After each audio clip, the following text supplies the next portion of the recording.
Hello everyone. This is going to be an interesting experiment for us. This is the first episode of Home of Wargamers Live. We are aiming to do this meeting once every month approximately. I'm going to sort of introduce you to a number of topics today. It's quite a lot of stuff in the agenda, so hopefully you're going to be entertained for quite a long time. We've got an hour to cover, and it's going to be covering all the most recent news in more details. We've got a new game announcement for you as well, which we're going to cover later on. And hopefully at the end we'll have enough time for you to ask us questions. So you can ask us really anything you want. We'll try and cover all these questions with the best possible answers we have. Also, doing this every month will allow us to sort of go back to some of the topics in time and make sure that we have enough to cover over the next few months. We've got a lot of games coming out. We've got a lot of DLCs coming out. There's a lot to come out, so stay tuned. And there's going to be a lot of news coming. I'm joined today by Adam Grace, senior producer at Slithering. He's been with us for 6 months now. About 6 months. Yeah. And as you know, as we go, we're going to try and make this as informal and chatty as possible because we want you to be part of this. So as you have more questions, the guys back in the behind the scenes are going to note all the questions, and we're going to cover these for later on during the stream. I think we're having a bit of volume issues at the moment. All right. Okay. Is that better, the volume? We're bound to have all these technical issues because it's the first time, so hopefully we're going to fix these as we go. Please make it significantly louder. All right, make it significantly louder. Okay. Just get my shouting voice on. All right. Hopefully we're going to get this sorted as we go. Right, so raising the voice a little bit more, and we're going to start with the first one, which is the next DLC for Battlestar Galactica, Deadlock. Right, so the new DLC for BSG Deadlock is called Sins and Sacrifice.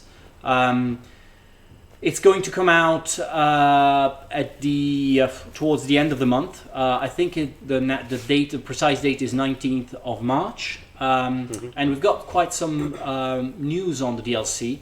A lot of new stuff coming out, but I'll let Adam explain a bit more about it.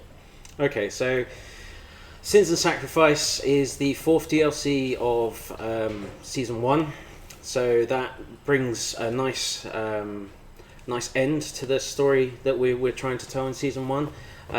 It is 11 missions that follow on from the main Deadlock and Anabasis events, and it's a nice dramatic finish to Season 1. Included in it you have 2 new ships, one for each side. You have a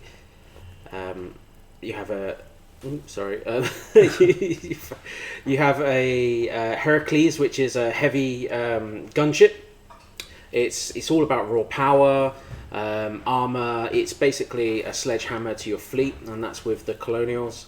And then you have the Gorgon, which is a support carrier, and that really works well with the squadrons. It allows in-flight repairs and other support functionality. It's a very technical ship, but is also very, very powerful in the right hands. On top of this, we have some squad chatter. So in BSG, historically, you'd set off your fight, and your squadrons would go out. They would fight the Cylons, and then you'd go into your next phase. So now what we've done, we've added a lot of squadron chatter.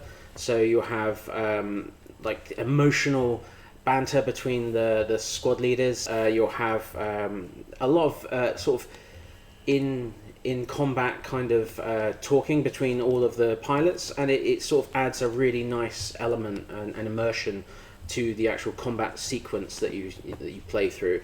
And then obviously there's other quality of life things that go into the DLC. But the main thing that I really like is the veterancy that we've added. So now you're not just playing through the campaign. You're not just playing through missions. Every one of your fleet ships will grow in strength as they complete missions, as they become victorious in all of their battles, and this adds to stat perks and things like that as you progress. So it's a really nice DLC. It's packed full of cool features, and yeah, it's good fun.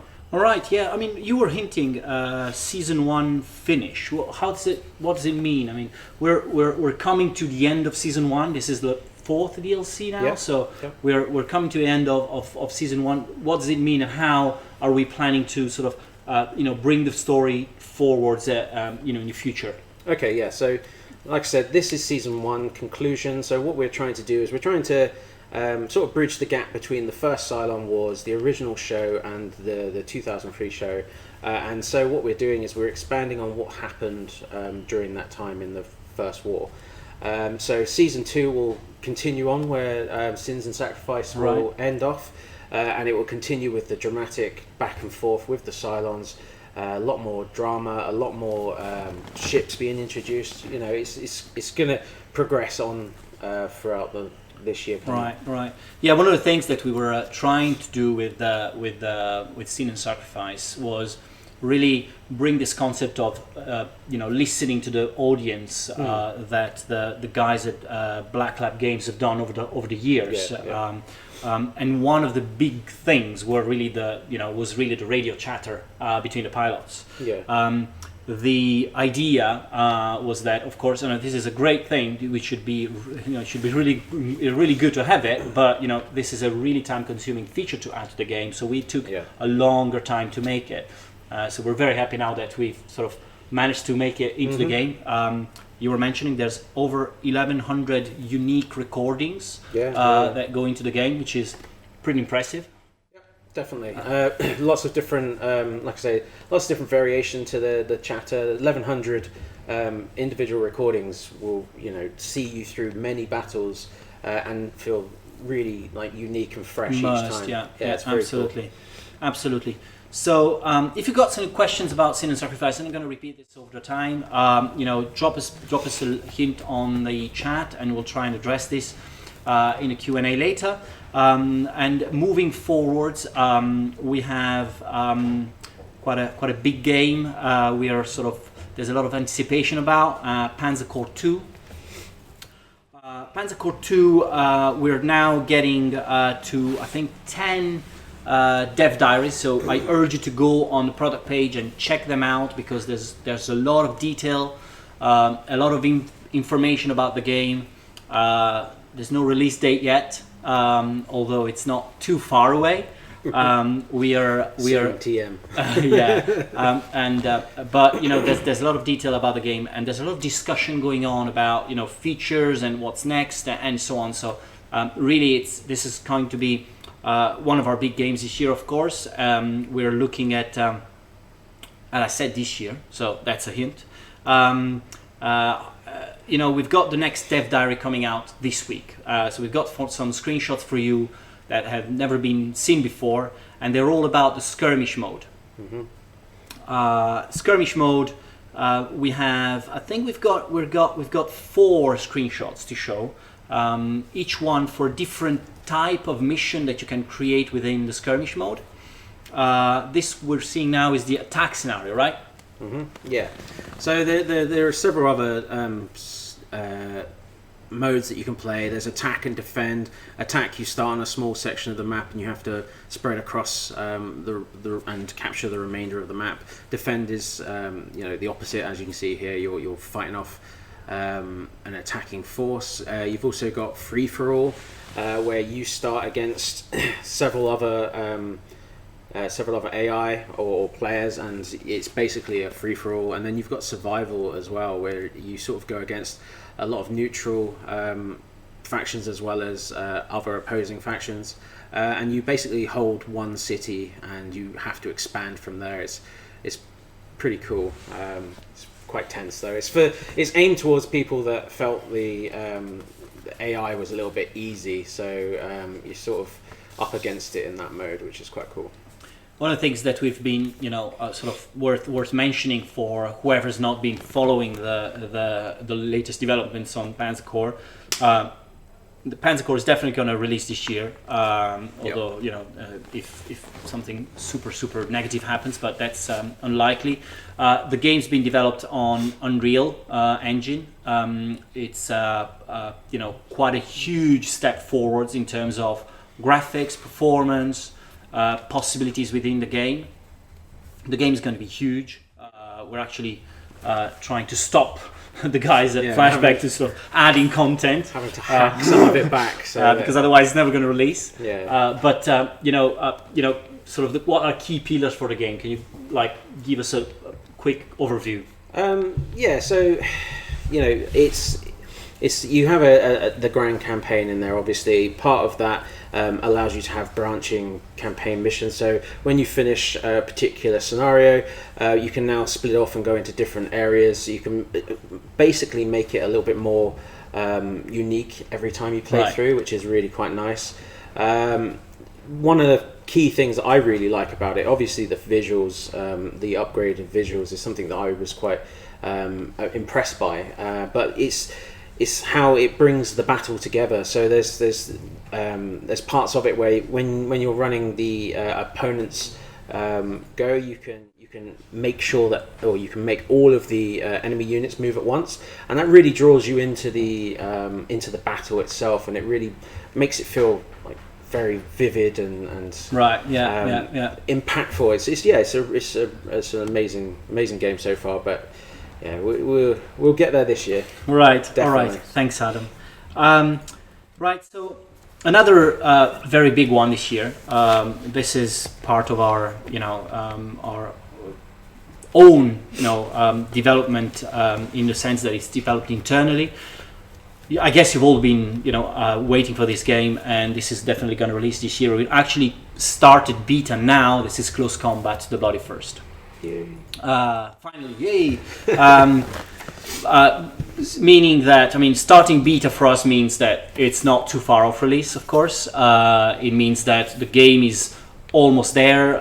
It's just about bug fixing and balancing. The game, of course, will sort of relaunch the whole franchise. The idea was basically that we had taken the Close Combat old engine up to a certain point, and we really wanted to sort of start afresh and make sure that we use the technology that could live for longer afterwards. So the Bloody First is actually the first one of the new hopefully long series of games. We didn't want absolutely to depart from the key aspects in gameplay of Close Combat. So all the fans will find everything Close Combat-y in the game.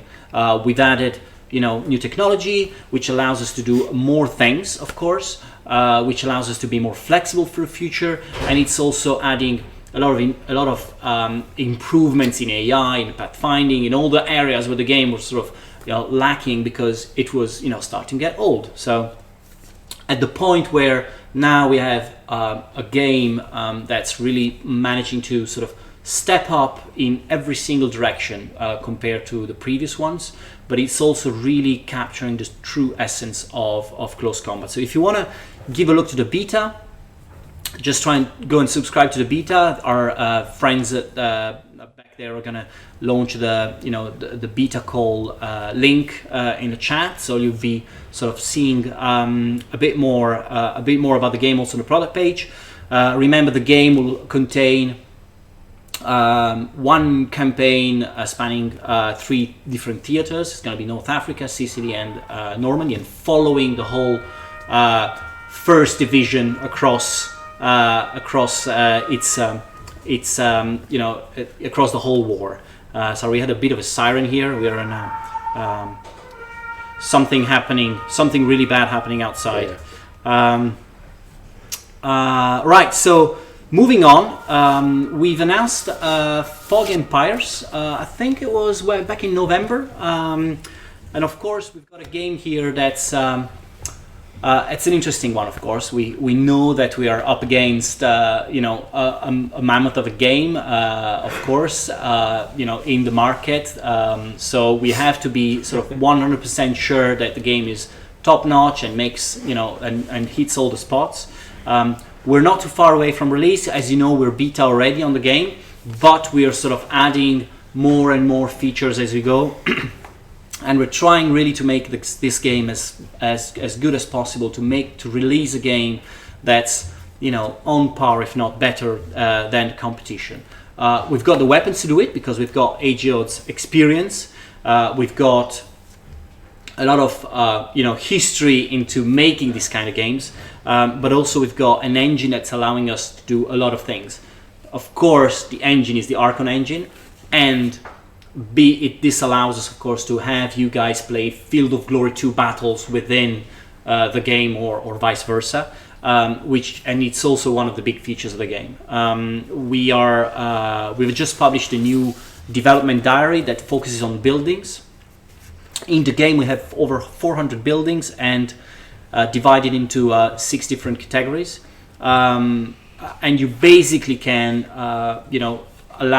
you're allowed all the different possibilities of actually using these buildings within the game. You just check the development diaries. There's fantastic insights on what what you can really do within the game about with the buildings and such. But it's not only about that. We're in every single development diary trying to give you really good insights on specific areas of the game you might have questions about. If you run through all of them, there's 3 so far, but there's going to be a lot more. So keep following the news about Field of Glory Empires, because this is going to be a major one. So in terms of when's it releasing, we're not too far away from the release. Of course, we are, again, as I said, we have to consider what the competition is doing, and of course what Imperator is also doing on the market, so we'll have to be very careful about that, and we don't hide that, of course. But if we want this game to be really successful, we really want you to be buying into the game, we really want this game to be the best as possible. I am pretty convinced that we're going to deliver on that, and it's all going to be about you being happy about the game and telling other people that this game is what you really wanted to play, as for a 4X game based in Ancient Worlds. Right. So as we progress, there's another couple of news items I'd like to cover. The first one is Desert Storm. This has been announced very recently again. I think last week. Desert Storm is the latest standalone expansion for Command. This means that you can actually play the game without actually owning the main command game. It's a way we always tried to use to actually engage more people. Have a lower barrier of entry for new players into the Command series. And as we progressed, of course, people start to be more demanding into the content. So the earlier ones like Northern Inferno are probably more accessible to these than the newer ones, but this one is really cool because it's actually set in a very, very recognizable time frame.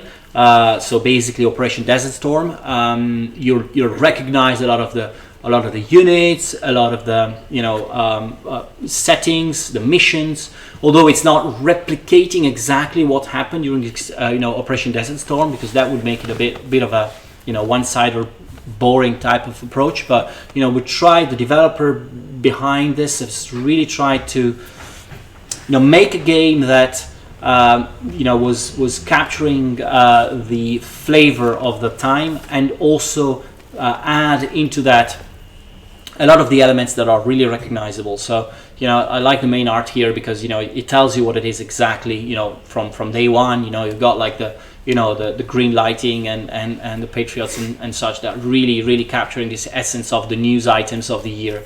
That was really for the ones who lived through that period, really capturing this atmosphere is really the key thing. back here for an announcement. It's not a. I mean, some of you might consider it a big announcement. We've got an interesting one for you, and we've been working on this. Our studio at Shenandoah working on this game for quite a while now, and alongside Artistocrats. So you kind of understand where I'm coming from. Piece it together, yeah. So it's Order of Battle. I don't know if some of you guys are playing Order of Battle, but it's one of our most popular games out there. Still a lot of people play Order of Battle, and that's why we keep releasing DLCs, because it's a really, really successful game. So we thought, it's an approachable war game. What would it be like to actually launch it on consoles? So the news here is that Order of Battle is coming to consoles May-ish time. Yeah, that's realistic. What it is like to bring a console, such a difficult war game into console? Is it what's hard? What's the process been? It's been trying to make the biggest hurdle is taking a mouse and keyboard game over to a platform that has a controller. So making the UI simplistic enough that it's understandable, it's cohesive. The UX is you can follow it quite easily. But not losing the complexity of the game as it was. So that's probably been the biggest hurdle, was just trying to put everything you possibly could do on a keyboard and mouse onto a gamepad. But yeah, I'm quite pleased with how far we've come without actually redesigning the entire game, which would have been a nightmare.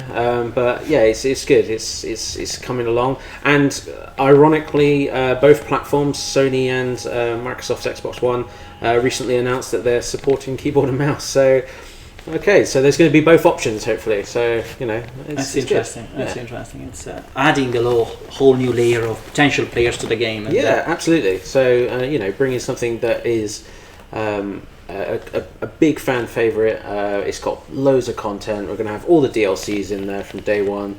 It's going to be good. It's going to be good for people that like to play casually but want to sort of expand into a more strategic, longer game. Right. Yeah. When are you going to show us some screenshots of the new UI? Is it soon? Yeah. Soon. Once we're happy of where it is at the moment, we're currently running through the last phases of testing. So once all the little issues have been sort of squashed, we will start showing some promotional images and stuff like that. All right. Okay. I already see a question about the business model, so we can definitely cover that question for later during the Q&A, because that's an interesting one for the game, of course. So that's like, I guess, covering the gist of our current news. We've got more coming, of course, but we wanted sort of to give a bit of a hint of what the new game's about. We'll start from a little video in a moment. We've just signed it. It's a brand new game. Adam's a senior producer on the game, and he's been working with a fantastic group of developers. I have to say, in the last few weeks. So we're getting grips to the game. We've seen it. I've personally seen it in Paris for the first time and just fell in love with it. So we're really excited about this one. Let's play the video first and then see what you guys think. On December 24th, 2030, a global blackout occurred. The world lost access to electricity and consequently the internet and communication. A global conflict followed. Treaties were broken in a matter of hours. Guns, medicine, and food became the new currency. Governments fell, and economic growth ground to a halt as survival and protection became the sole necessities. Struggles for dominance continued for years as ordinary citizens battled against famine, disease, nature, and each other. But various groups still attempted to salvage what humanity they could, creating enclaves of survivors, We soon discovered that a few of our emergency satellites still worked, and with a bit of tinkering, we were able to connect them for communication. We used this to our advantage, locating other survivors around the world who had discovered the same method. Their suffering was no less terrible than ours, but their spirits were just as strong. Once the conflicts had calmed down, survivors started returning to the cities to revive a normal lifestyle. This was a mistake. Law had been abandoned. Justice was subjective. Bloodthirsty, merciless gangs ruled the streets and could only be fought with mutual intensity. But we knew we had to fight to restore peace, to restore civilization. We knew we had to venture forth into the nightmarish remains of our past and attempt to stabilize the world. And this is what we did. Right, so that was the teaser trailer for the game. The game is Neverdark. That's right. It's being developed by a Polish development team, the guys at Simteract, and they're actually in the chat right now. So hopefully, if you've got like questions about the game during this short presentation, you'll be able to ask some questions. But you know, the game's quite a fair bit away, so it's not like releasing tomorrow. Like we're not announcing and releasing at the same time like somebody else. It's a pre-alpha, so a lot of things are still in heavy development. Right. Yeah. So what we wanted to do really today was, you know, put the game on your map because it's a pretty intriguing concept, and there's a lot of very cool things in the game that we wanted to sort of share with you at a concept, if not, screenshot level, static level, so that you could see what's happening. Because I think the whole concept of the game is all about, really getting excited about the idea of the game itself.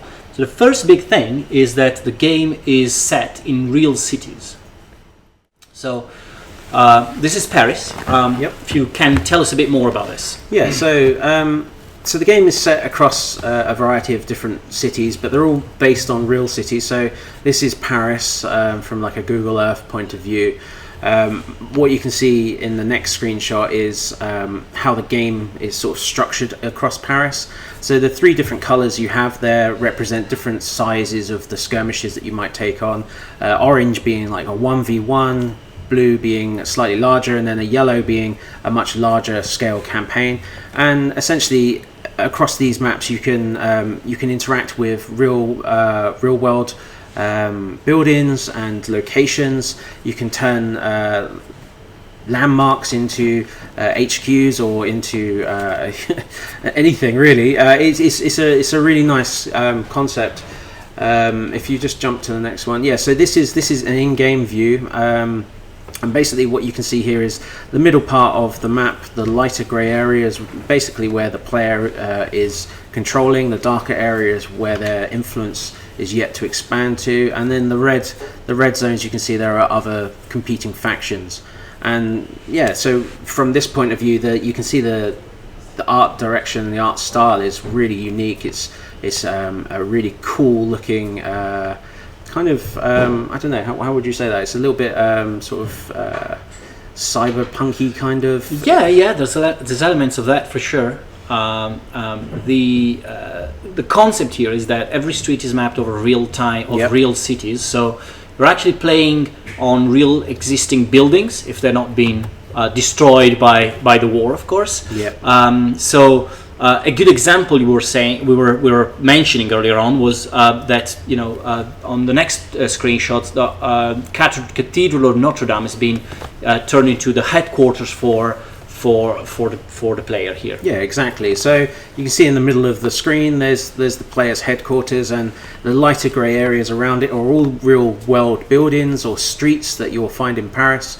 And you can basically convert and adapt each of these buildings into services that you can use for your community, like farms or supply outposts, med research, barracks, and all those kinds of things to really help expand and grow your community and your overall impact on the map. Right, can you tell us more about all the other locations in the map? Maybe starting from the right-hand side? Yeah, okay, so the bottom right-hand side is a building that has been adapted so that you can collect supplies. So this can be ammunition, this can be blueprints and things like that, and basically that will allow you to feed into other buildings and things that you might need. So it will count towards the growth of your overall community. So in other areas, like in the top left, you can kind of see a farm. It's a little bit hard to see on this screen, but there's a farm up there, and that basically produces food, which is a staple for your community. So in order to keep your community happy and therefore working on the map, you need to have things like food. You need to satisfy their safety. So you want to build things like barracks. So you can see just to the left of the central HQ is a barracks, and there you can sort of have a military or like a militia that will help keep your community safe. And then you've got just across the river, you've got like a medicine depot where you can sort of build up your medicine supply and things like that. Right, in the previous, sorry, go back to the initial screen. I mean, the previous screen, this screen here, just above Notre Dame, you see there's a little blue icon. Yep. Tell us a bit more about it, and then we jump to the next one now. Okay, so that's a representative of your specialist, and specialists are like your lieutenants. They basically help you maintain and run your society. And they allow you to, develop things faster, produce materials quicker. If you have a military specialist, then you can defend your community and your area of influence, or you can go and attack other areas and other factions. There'll be several different specialists in the game, and they'll have their own progression trees that allow them to be upgraded and earn XP based on whichever way you want to play it. Whether you want to play aggressive and have a general that goes off and specializes in attacking and is really good at assassination and things like that, you can do that, or you can be more passive and focus mainly on specialists that help keep the peace, enforce laws, but overall make your followers happy and content, and therefore growing your influence. The main concept here is you really want to grow your influence and basically take over the city and have all the people within the city work with you to build your society, and all the other factions, all the other opposing AI, they want to do the same. I see a lot of questions in the chat about is this going to be RTS? Is it going to be turn-based strategy? Is it going to be a bit of the two? Can you elaborate a bit on that? Yeah, sure. So it's kind of like an RTS which you can pause. So because there's a lot of things that go on in the game, there's a strategy layer which allows you to take control of various aspects of the map, of your society, controlling your specialists. To do all this in real time would be quite difficult. So we allow the player the ability to pause or speed up time to process whatever they're doing in a quicker way. And this also leads on to the other section, which is the combat layer. Which is so what you can see in this screenshot here is an enemy specialist is come across the river. You can see the little red line, which is basically their waypoint of how they've made it across into your area, and you can see that red building in the center of the screen has been hampered or hindered or has been attacked by the enemy specialist, and now either the production or the way the building works is actually hampered to the point where it doesn't work at all. They can also damage it or blow it up. So what you really want to do here is you want to get your general, and you want to go and either defend that building or attack that specialist outright. And what that will do is that will take you into the combat mode of the game. And if we can go on to the next screen. Go back to the other screen. Sorry. So I'll just explain the combat model because I just realised we haven't got it in here. The combat model essentially allows you to take your general and several units, depending on your military strength, into a isometric kind of turn-based combat game. It takes a lot of inspiration from XCOM, for example. So fans of XCOM will see elements that we've sort of been inspired by in that, and you can really bring the game a little bit more fast paced. Even though it's turn based, it adds a nice fresh take onto the actual strategy layer. And the other thing is, it's not always just combat face to face.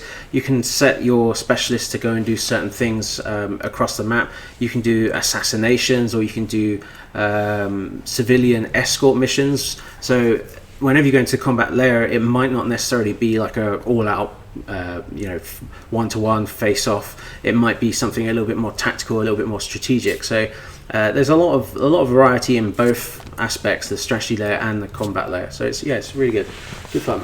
Good fun. Yeah, one of the things I think it's if I think the next screen sort of gives a more of an indication. I mean, we're not talking about a purely combat game. No, not at all. There's a lot going on, and it's almost like a 4X game sometimes, right? It's a grand strategy and 4X game, because you've got a lot of layers to it that are really reminiscent of gameplay of a Civilization style game, right? Yep, exactly. The devs have done a really good job at having quite a lot of complexity, but making it very accessible and streamlined. So what you can see on the screen now is the policy panel, and policies are basically the player's toolbox for how they want to play the strategy layer. So whether you want to be a fierce dictator and enforce all of your policies and your laws on your people, which gives you like pros and cons throughout the game. So you might have faster efficiency because you can get more out of your people, but then they lose their obedience over time. Or their happiness. So here you can balance out how you want to play. You don't have to follow just one type. You can mix and match and get some benefits across all of them. So it really gives a lot of replayability and diversity to the gameplay, which is nice. Right. Yeah. I think there's another siren going on, which is great. We're being attacked by someone, and there's going to be a blackout very soon, just to keep the mood going. Let's see what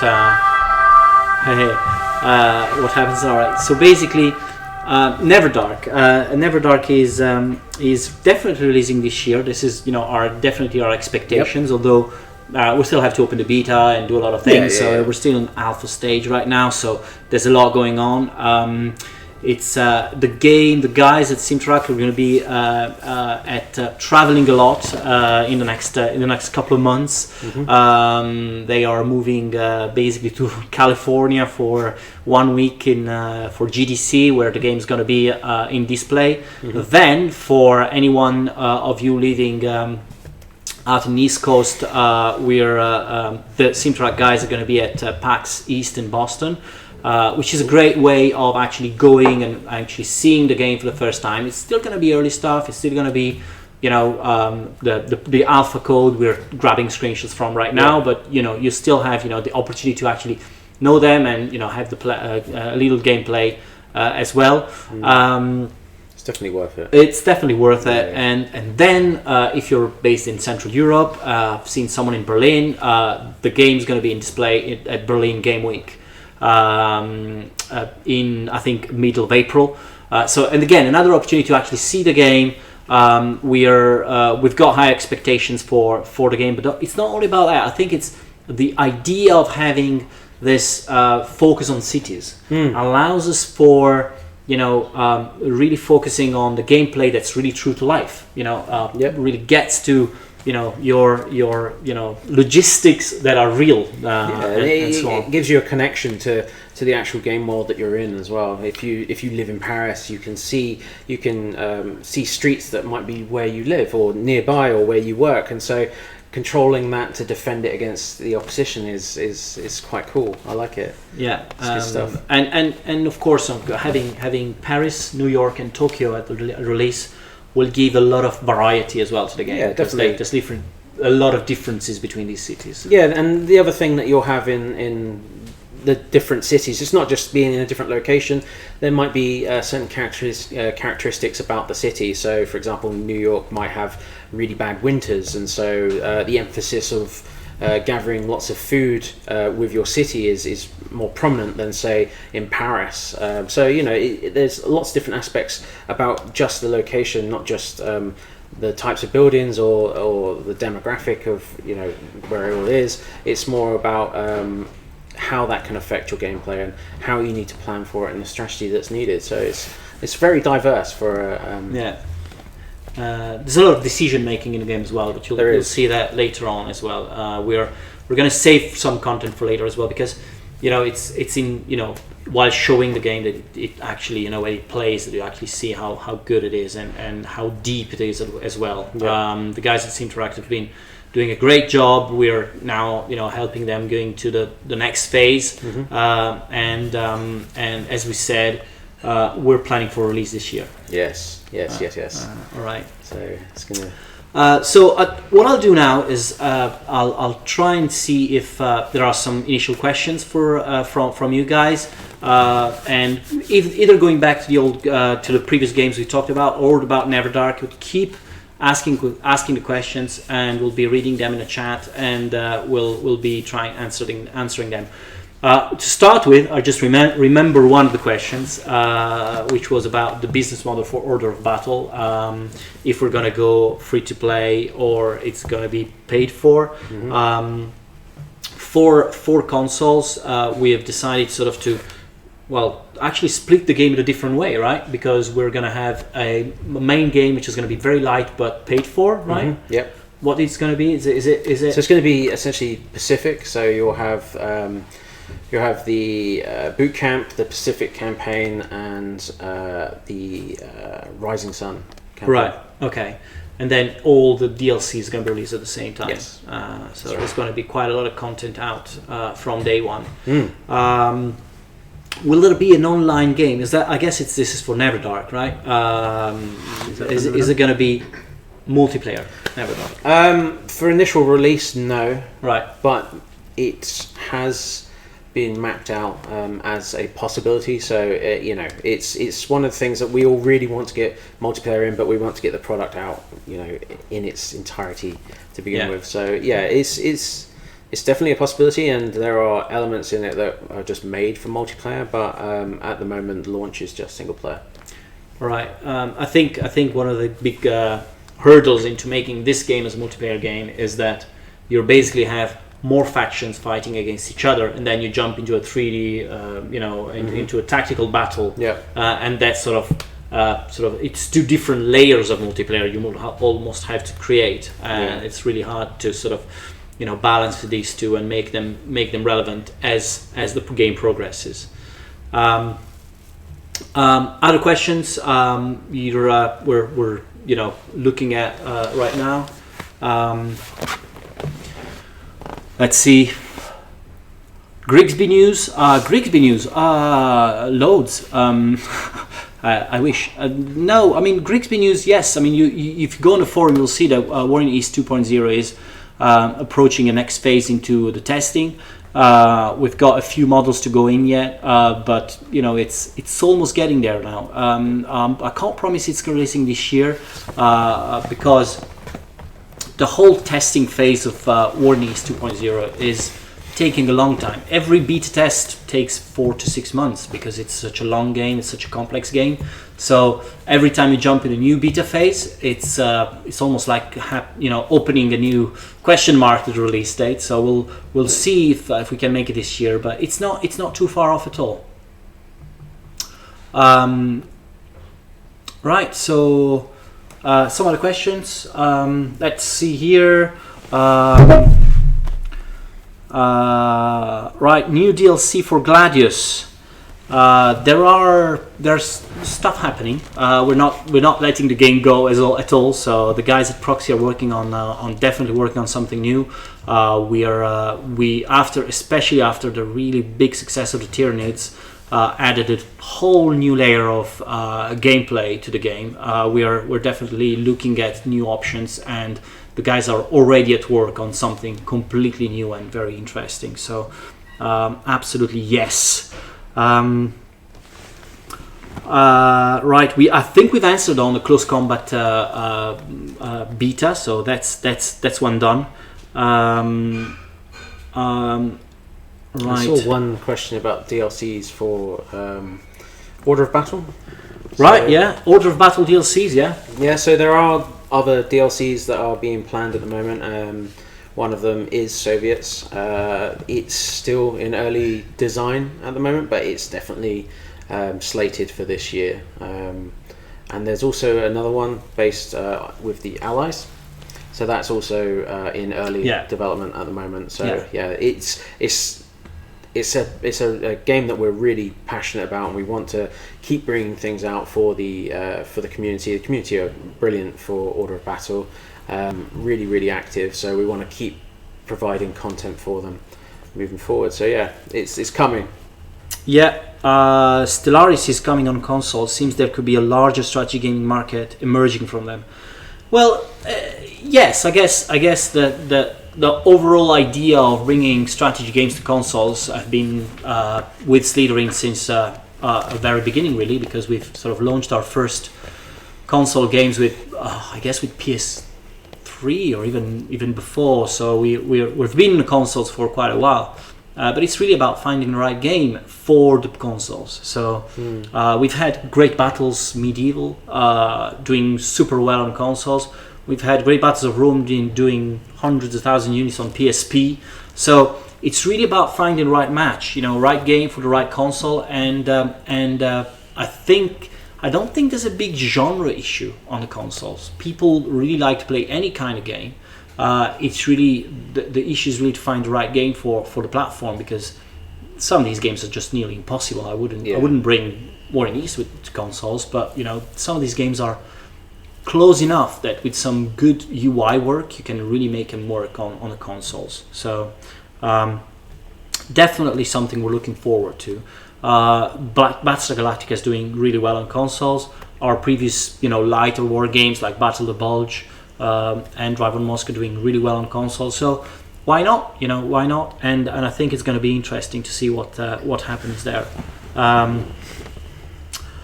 Somebody asking if the map view we've seen. Can you go back to the map view of Neverdark? If that was the whole game. Well, let's go back. Well, exactly. So basically, let's go back to the previous one. This one. This you can elaborate a bit on, right? Yeah. So obviously, Paris is a big city, so playing across the entirety of Paris would be a little bit difficult to not only play through yourself but also to design. So focusing on key areas of Paris is really what we're trying to do at the moment.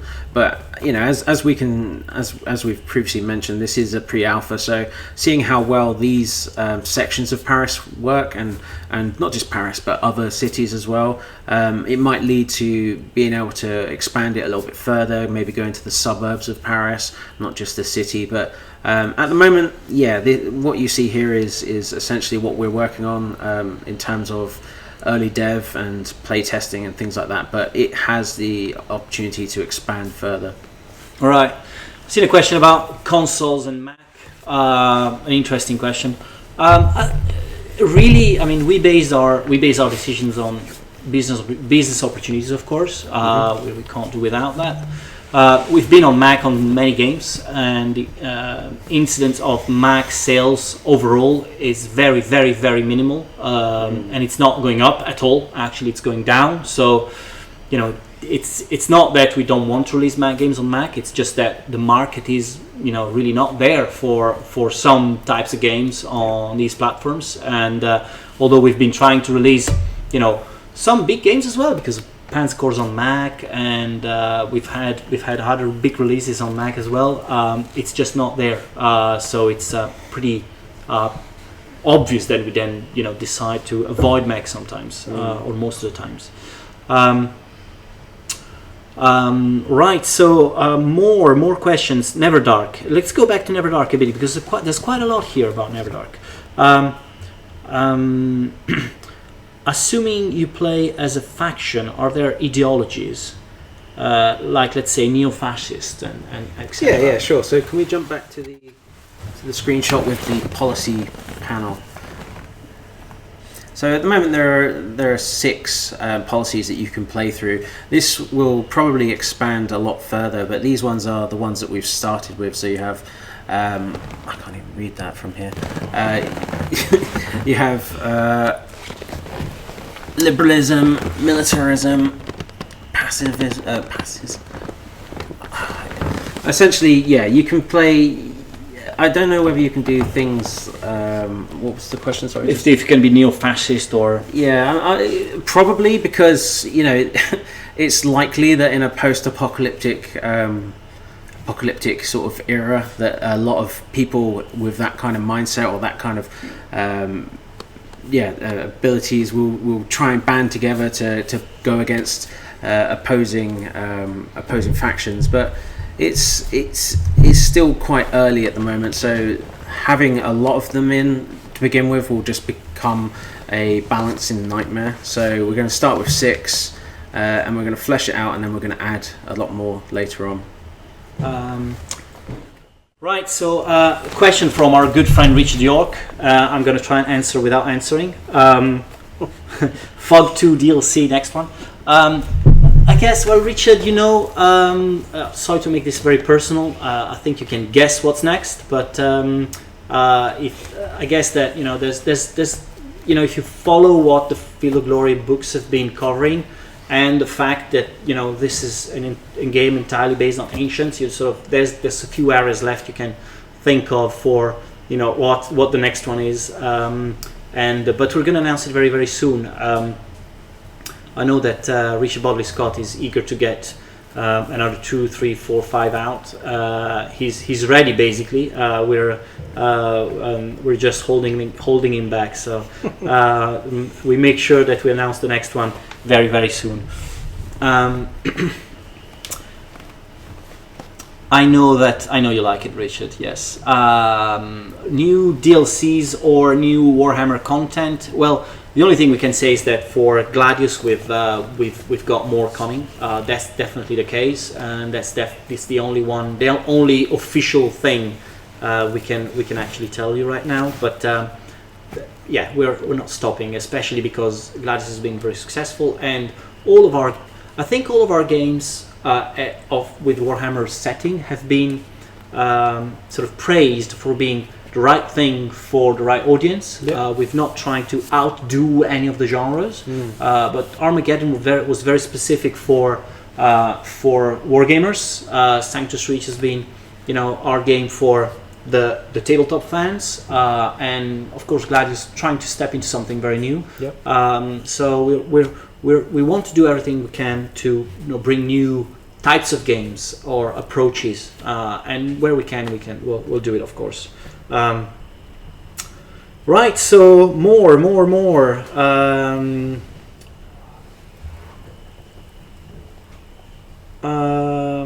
Neverdark will be coming to consoles. Well, the game is developed in Unity, right? Yes. Who knows? Possibly. Maybe. Who knows? Who knows? But yeah, I think at the moment PC is probably the flagship platform, but yeah, it's Unity, so mobile. No. We all come up with very weird ideas sometimes. Yeah. Right. So basically, this is the if there's no other question, I'll sort of wrap it up. What are the next big appointments? Of course, we've got Sins and Sacrifice releasing on the 19th. We are creating something very, very special to sort of help you understand where we are in the story and give you a lot of insight of the next DLCs. you're going to see there's a lot in house for that. The next appointments are, of course, Command, Desert Storm before the end of the month, and then during the month of April we'll announce more stuff. But that's going to be when, of course, we'll have our next Home of Wargamers live, and hopefully improving. So I urge you to sort of send us some suggestions on what we can do best, and what is the best setup you'd see for the future of this monthly streaming. You've been a great audience. Thank you, Adam, for showing up, for coming up to the Slytherin bar in Milan. And I'll see you guys very soon.